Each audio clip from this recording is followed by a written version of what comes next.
mun mielestä on juhlat mennyt niin mainiosti. Kaikki täällä on hyvällä mielellä. Niin kuin meillä on ollut niin joka vuosi. Täällä ei ollut koskaan mitään kähinää, ei ole palkkaneuvotteluja, eikä mitään muutakaan. Tää on ihan parasta.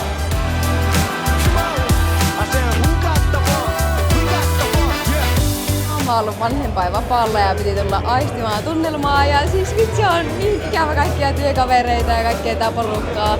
Siis pakko palata äkkiä töihin. Mä ollaan jonkunlainen rekordi. On tässä jokunen vuosi tullut tehtyä kaiken näköistä hommaa. Ja sitten mä oon tutustunut Virkoon Jylhän kautta ja kerro sinä itse, minkälaista on Jylhällä ollut ja kauan sä oot ollut Jylhällä? Vuonna 2018 ja olemme ollut alihankkijat ja kaikki on toiminut tosi hyvin. Kaikki pelittää, homma rokkaa. On niin. Hyvin me hoidetaan. Kiitos.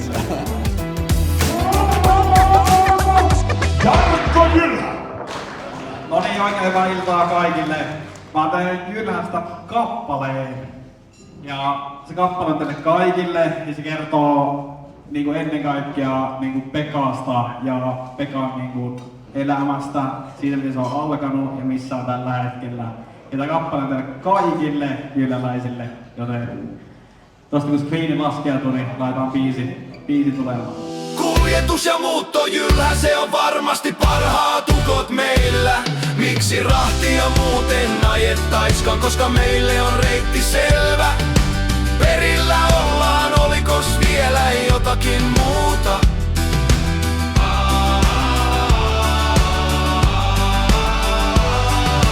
Kuljetus ja muutto Jylhä, se on varmasti parhaat tukot meillä. Miksi rahtia muuten ajettaiskaan, koska meille on reitti selvä. Perillä ollaan, olikos vielä jotakin muuta? Ei pelätä mitään suurta.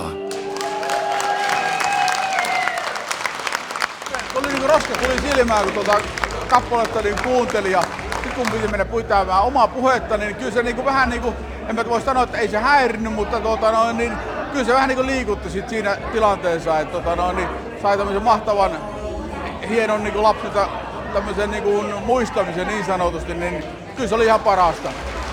Se voi kyllä sanoa, että niin lämmitti mieltä.